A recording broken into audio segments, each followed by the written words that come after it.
Well, this is our cattle cover test plot, and this particular strip was planted at 25 pounds per acre. We were doing some experiments on this one, but normally 25 pounds on a sorghum Sudan is going to be your normal seeding rate. So sorghum Sudan, so we have a cross between a forage sorghum and a Sudan grass plant, and then this particular variety, cattle cover, is one of the more improved varieties on the market. So this one has a lot of the different traits rolled into it. So it's a BMR, so brown midrib. That's a reduced lignin indicator, so a higher digestibility. We have aphid tolerance. We have male sterility. So this plant, it has seed heads coming out, but if planted in a monoculture, it wouldn't make viable seed, which does two things for you. One, that's a volunteer control mechanism. So if you don't want volunteer seed, the male sterile is a nice piece, but also it improves the sugar content in the plant, because normally when a plant's going reproductive, you know, it's sending starches to fill that grain head out. Well, if it can't make viable seed, all those sugars stay in the plant, and we have increased sugar, higher energy content there. So a lot of great traits packed into this particular plant. Keith, why don't you talk to us a little bit about how you're using cattle cover with your customers? Yeah, so we use a lot of cattle cover. It's probably the #1 sorghum Sudan that we sell because of all these traits and the versatility.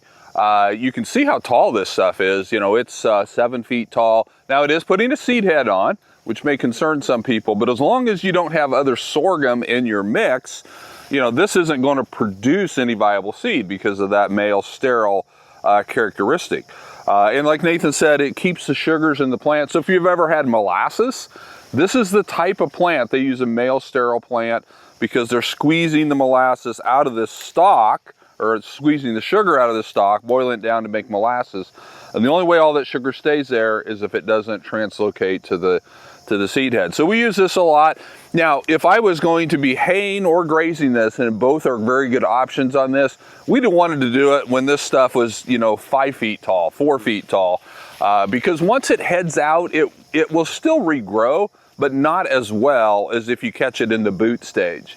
And so, you know, this is a very popular one for people who want to put up multiple cuttings of hay or do multiple grazings throughout the season. So we really like the BMR, we really like the male sterile, and especially if you're a little further south, the sugarcane aphid can wreak havoc on sorghums.